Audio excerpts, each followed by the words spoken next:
tens of millions of Americans now exploding into a food crisis hitting the country's most vulnerable. SNAP federal food assistance serving 42 million Americans set to run out of money in just 2 days. Many anxiously stocking up at food pantries. It's hard to say. We have discouraged too much media coverage because we're currently feeding about 420 families a week. We're at capacity in terms of our physical facilities and our volunteers. And if it were suddenly to jump to 600 people, we don't have the capacity for that. That's true. We have a local family has blessed us with a large parking lot for the overflow vehicles. But before we had that, the cars were literally streaming all the way down onto the highway, and the local county authorities advised us that if the cars ended up out in the highway anymore, that they would shut us down. And so we're trying to be careful not to exceed our capacity. So that's really part of the issue here too. The impact deepening as more than 40 million people face losing food benefits. The SNAP program, also known as food stamps, is set to run out of money tomorrow. Jay O'Brien is at a food bank in Washington with more. Good morning, Jay. Yeah, Will, good morning. The clock is ticking down now to a full-blown food emergency. Crews here at the Capital Area Food Bank are stocking pallet after pallet to go after distribution sites in Washington, D.C., Maryland, Virginia to feed unpaid federal workers and those thousands who are set to lose critical food assistance tomorrow as officials across the country prepare for the pain of this shutdown to spread. Who am I here with? My name is Jared Lighton. I'm one of the people who comes up here and helps with all this volunteer work to hand out food for the people. Jared, you've been doing this since how long now? It's probably been 15 plus years. We started out with like a camper shell in the back of a pickup that had, cans and noodles and things of that nature. We eventually moved up to a single wide trailer, and then we worked our way up to a double wide trailer, and then we were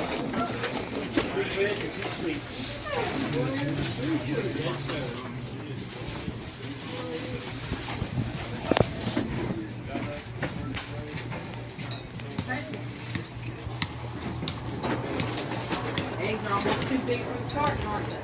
and then we were able to build this building back here, which we now serve out of, that has coolers and freezers and things of that nature. Yep. So this started as like a local church organization, and then you guys ended up feeding enough people to get subsidies from the state? Yes, sir. Yes, sir. The state in Austin, they have the Capital Texas Food Bank. They send an 18-wheeler here every Friday morning, and we are able to get that unloaded and get it set up and get our conveyor system here and hand out food. Yep. So this is 52 Fridays a year?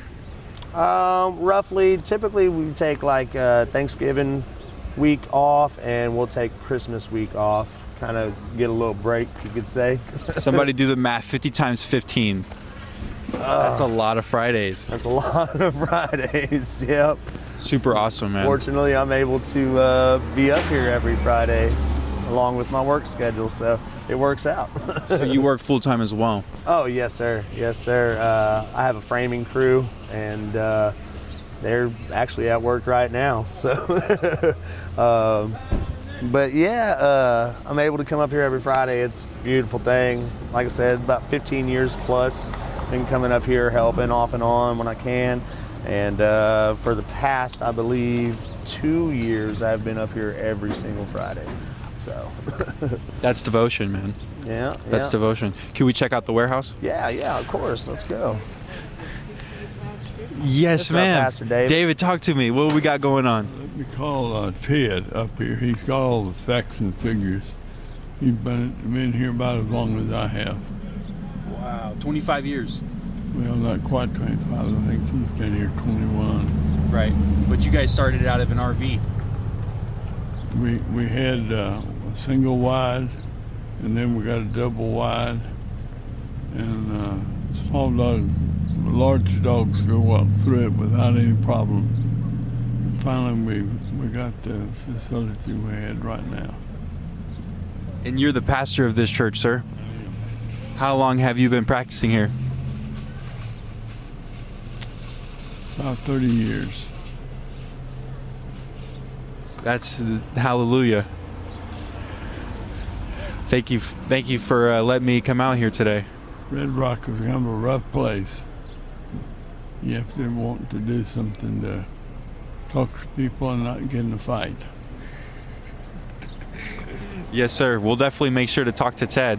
If you could share a message with the population as America in general, what would you say to us? Come down and help. There's a place for everybody to help. Yes, sir. Thank you. God bless you. He'll be up here in a minute. Yes, sir. We'll talk to Ted for sure. Thank you, Pastor. Super awesome. So you've been hearing him preach for your entire life? Pretty much, yeah. My mom went to this church. My dad, like I said, he helped build on this church when I was younger, doing construction and stuff. And it's definitely grown a lot, and we've come a long way up here. You guys are all happy here. Yeah. I mean, nobody wants to come to a food pantry where they're handing out food and everybody's just kind of bummed out. So it's always good to keep a positive attitude and, just kind of be grateful and be humble of what you have and what you're doing. You know what I mean? So, yeah, you gotta keep a healthy mindset. And because, like I said, nobody wants to come up here and just see a bunch of bummed out people handing out food. So we like to introduce people with smiles and greet them, and then we offer them prayer if they'd like. And yeah. Super awesome, man. And so this warehouse was put in recently, or how long have you guys had this? I say it's been like 3 years since we built this. You got spray foam insulation? Yeah, we got it all. We've got it all insulated in here.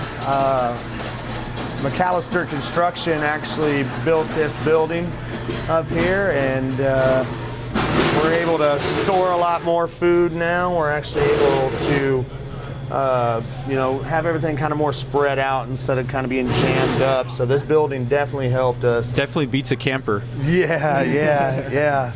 Yeah, it was a little camper shell next to the side of the road, and that's where we'd hand out food before the single wide, before the double wide, before all that. So 5:30 a.m. hits, trailer pulls up, 18-wheeler. You guys dolly everything inside here.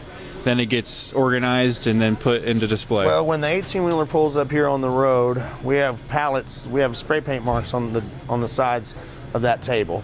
So we'll put the pallets accordingly to weight, because obviously we want to put heavier things in the boxes first, and as we go down the line, we want the items that we're putting in there to be lighter. So what we'll do is put all the heavy items and then lighter, and then you have volunteers on each side of the conveyor table that as the box goes by, they'll throw the item in there, and by the time the box gets down to the end, it's ready for our volunteers to grab that box and then put it on the car, or put it in the car. And this food comes from Central Texas Food Bank? Yes, sir, in Austin, Texas. And the stores, the markets around Austin, Texas, are the ones supplying this food bank? Yes, we get a lot of donations, or I guess they do, from H-E-B, Sam's Club, sometimes private farmers, just all over the place. They get food donated to them, and they are able to distribute it out to not only us but other food pantries in the area. So basically, in this area, we have boxes for our volunteers. A lot of our volunteers that come up here as well, could use some help. Everybody could use a little help, I believe. And so we have some boxes in here we make for the volunteers, and then of course the rest of the line and the boxes get handed out to the individuals. And you guys have a freezer in here? Yeah, so right over here we have, this is one of our... put deer meat in here? No deer meat. Last week they sent us pig heads, which is crazy. So in here is one of our coolers. We keep, some... Well, did y'all distribute it, or how did that work out? I honestly don't know what happened. I don't know what happened to the pig heads. Do you know what happened to the pig heads last week? Oh, the Spanish women wanted them. The Spanish women wanted them. Oh, yeah. To make tamales. The Spanish women wanted them? Yeah, they wanted them so they could make tamales. They make chorizo and stuff out of it? Yeah. That's super awesome, man. That's crazy. So yeah, that's one of our coolers there, and we can store food in there. Say if we have some leftover stuff, and we can store it. And then also over here, we also have another cooler. And then we have our freezer in the back that we can actually store frozen stuff. And yeah, we kind of... Wow, that's really impressive. This is a commercial freezer. Yes, sir. So here we will store leftover, any frozen goods of that nature. And then sometimes we'll have like appreciation days and stuff where we'll cook a big... I definitely would not want to get locked in here. No, that's why they got this release button right here. So pray for Vic. Yeah, you can't get locked in here. Yes, definitely pray for Vic. Vic was one of our guys. He ran the pallet jack. He ran everything. He's kind of been feeling under the weather lately, so we're praying for Vic to get better so he can get back up here, because that was one of his passions, was just come up here and help out the community. So I kind of I guess you could say I kind of took over like Vic's spot, and hopefully temporarily, because everybody loves Vic up here and we want him back. So, awesome, man. Pray for Vic. Pray for Vic. Pray for Vic, for sure.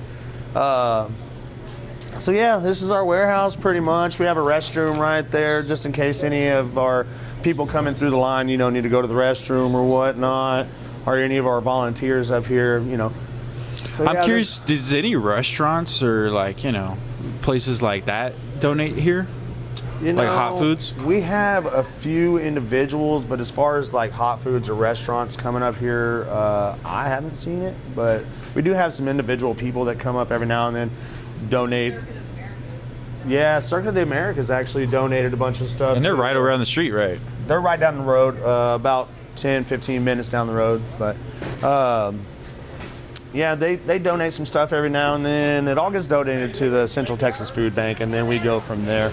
Like I said, they distribute it out to us. And these are just the boxes from today? Yeah, these are a bunch of boxes that one of our volunteers makes in the mornings, and we get them all stacked up and get them ready to distribute. Wow, man. Mm-hmm. So yeah, this is definitely thousands of pounds of food. Yes, sir. And we have a place up in Leander that we go and pick up the boxes from every week, and we bring them in. Of course, they're all flattened out, so we have to build the boxes and get them taped up. And why do you think mainstream media has never came through here and documented this? I think mainstream media maybe just doesn't care. Well, in all fairness, the Central Texas Food Bank has about 300 different distribution locations, and we're kind of far out. We're kind of out in the boondocks, so we fly a little under some radars, maybe. Yeah. You guys don't have the local CBS here? You got to go to Bastrop for that. That's fair to say. Yeah. That's fair to say. But I think I don't see this often in the news, though. In general, people getting connected back to organizations like this. Well, I will tell you that we have discouraged too much media coverage, because we're currently feeding about 420 families a week. We're at capacity in terms of our physical facilities and our volunteers, and if it were suddenly to jump to 600 people, we don't have the capacity for that. That's true. We have a local family has blessed us with a large parking lot for the overflow vehicles, but before we had that, the cars were literally streaming all the way down onto the highway, and the local county authorities advised us that if the cars ended up out in the highway anymore, that they would shut us down. And so we're trying to be careful not to exceed our capacity. So that's really part of the issue here too. The impact deepening as more than 40 million people face losing food benefits. The SNAP program, also known as food stamps, is set to run out of money tomorrow. Jay O'Brien is at a food bank in Washington with more. Good morning, Jay. Yeah, Will, good morning. The clock is ticking down now to a full-blown food emergency. Crews here at the Capital Area Food Bank are stocking pallet after pallet to go after distribution sites in Washington, D.C., Maryland, Virginia to feed unpaid federal workers and those thousands who are set to lose critical food assistance tomorrow as officials across the country prepare for the pain of this shutdown to spread. Talking to him about this, we were talking about when they are, cutting the subsidies for SNAP. Right. That's going to maybe create room for more donations because of less consuming. I was watching that for a second because they each kept leaning. Oh, yeah. Well, we're really blessed in Central Texas because most of the food that you see here has been acquired by the Central Texas Food Bank through grants, through private grants. We're not quite as dependent on federal funding as some other food banks or some other states. So we've been blessed in that regard. We do see fluctuations when there are changes to SNAP and related programs. We saw that going into COVID, of course. We saw a decrease in people that got increases in SNAP. We saw an increase in people that lost their jobs or could not go into work because of COVID. So yeah, we do see those reflections. Yep. So what happens when SNAP shuts down and 300 more families need subsidies in this town? The same thing that always happens. God will provide. He'll provide the volunteers, the space, the food. He always has, and we have no reason to believe he's not going to continue to do that. And the state's not going to shut you down for it? No, in fact, the food bank tells us that this is probably one of their more, and this is not about us, but one of their more significant distribution sites, because we live in an area that is historically, we have a lot of poverty. We have a lot of people that are living below the statewide means, and for a town this size, we feed a lot of people. And what is your name, sir? Ted Hollingsworth. Oh, the pastor was telling me to talk to you, Ted. Yes, he asked me to come up here to visit with you. Awesome. It sounds like you know a lot of the behind-the-scenes work that goes into this. Well, my wife and I are responsible for the paperwork end of it, so we have more direct contact with the food bank itself. And this area, it's basically known, you're saying it's known for poverty? I don't want to say that Red Rock is known for poverty, but just demographically, it's less expensive to live out here than it is closer to Austin. And so there are a lot more of those families that can't afford to live closer to Austin here. If you look at the demographics at the elementary school across the street, for example, we have far more than average students that are on subsidized breakfast and lunches and programs like that. So we have a demographic in the, let's say, a 10-mile radius here that is where there is a lot of need. Mm-hmm. I'm curious, what do you guys think about the ability to consume but also be responsible? We do a lot of praying that the people that come here actually need this food and are actually going to take it home and use the food. And what we've found is that a lot of these people sit in line for 2 hours, 3 hours. We have people that show up at 3 o'clock in the morning, get their food at 8. And what we found is that people that don't really need the food don't really want to sit in line for 3 or 4 hours to get food they don't need. So that really tends to weed out folks that would otherwise abuse the program. Yep. That's interesting. Yeah, that's a great way to put it, though. I didn't think about it like that.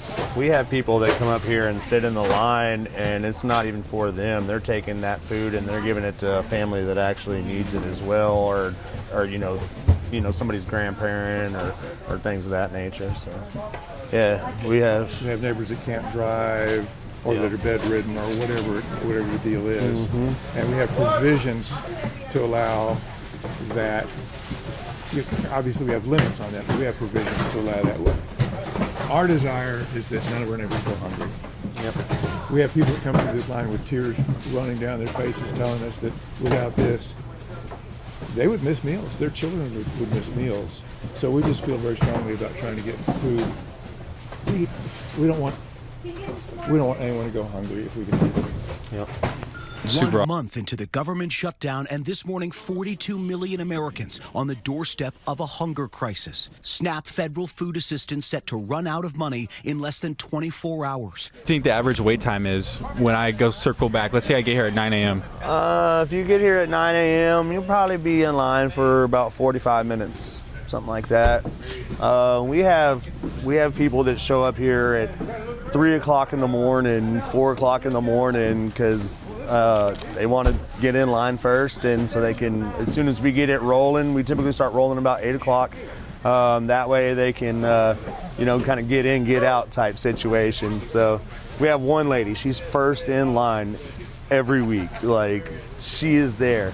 And she's one of those people I was talking about who the food's not even for her. She comes and she has like a proxy for, other people that she's helping take care of. And we'll load her truck up and she goes out and distributes that food, So it's not even for her, but it's a dedication. Like, she's taking time out of all her stuff to do that, to be here at 3, 4 o'clock in the morning to wait for food that she's not even getting. Powerful. Yeah, it's pretty cool.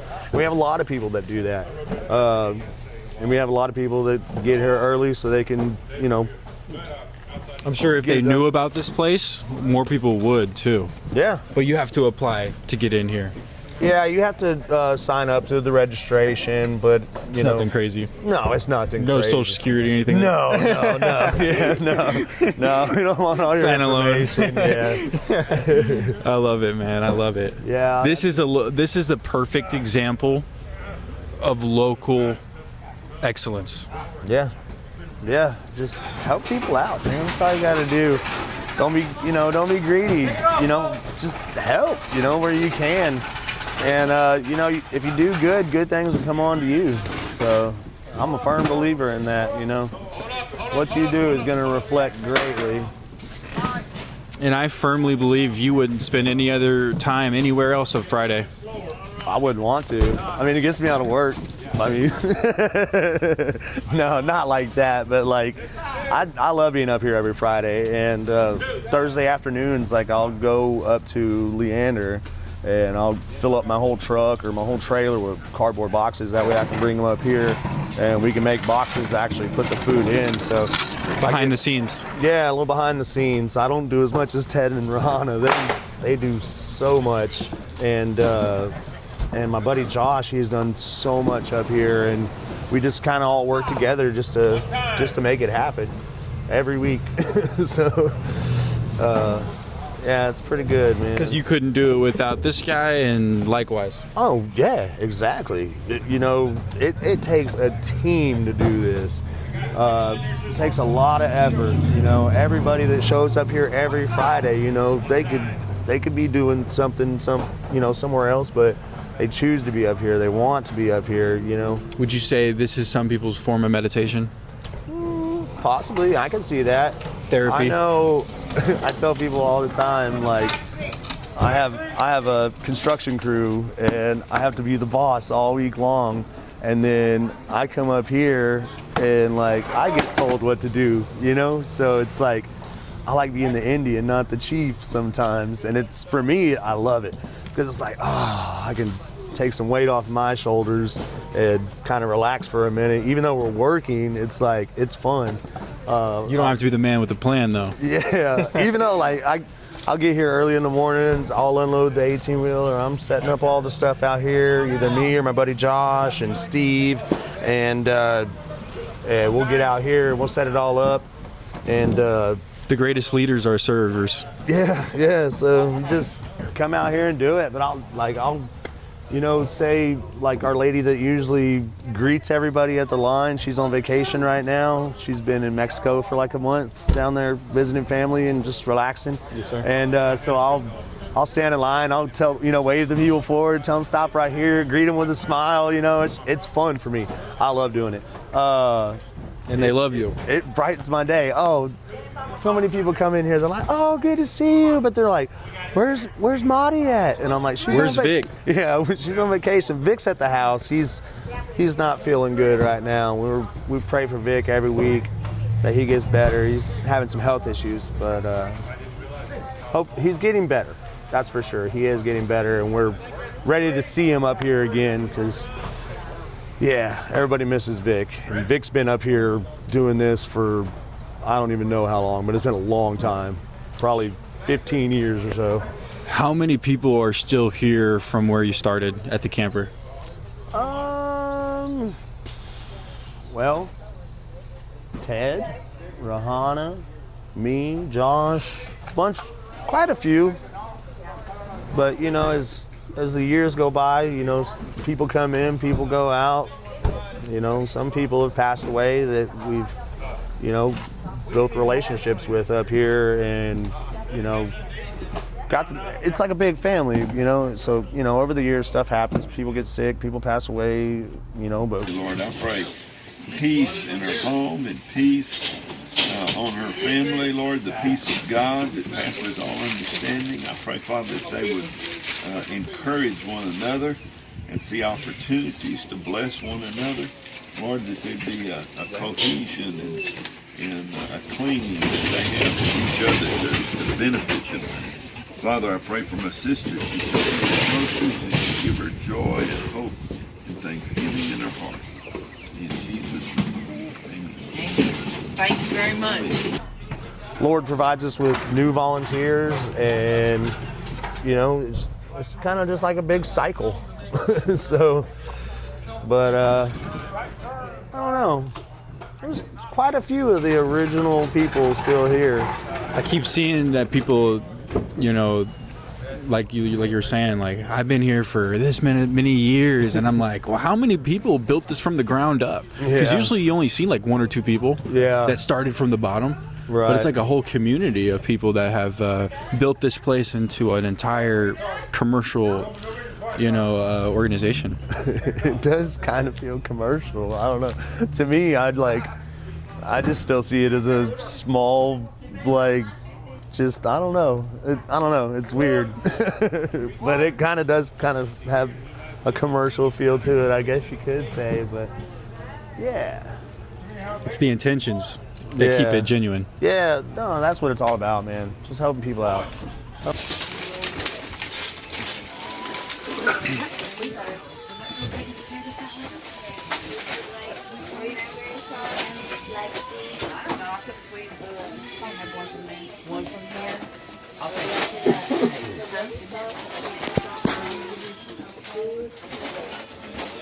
Bad man with the orange robe.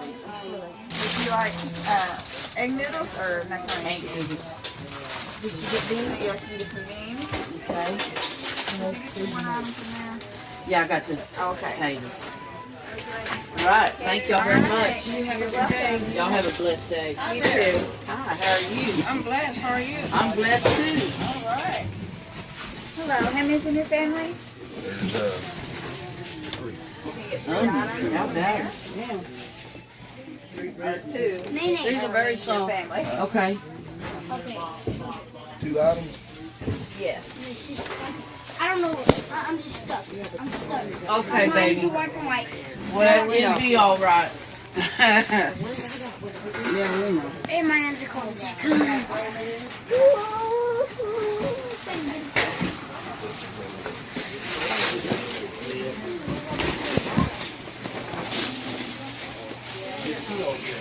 You got this one away, Bubba? Sure did. Okay.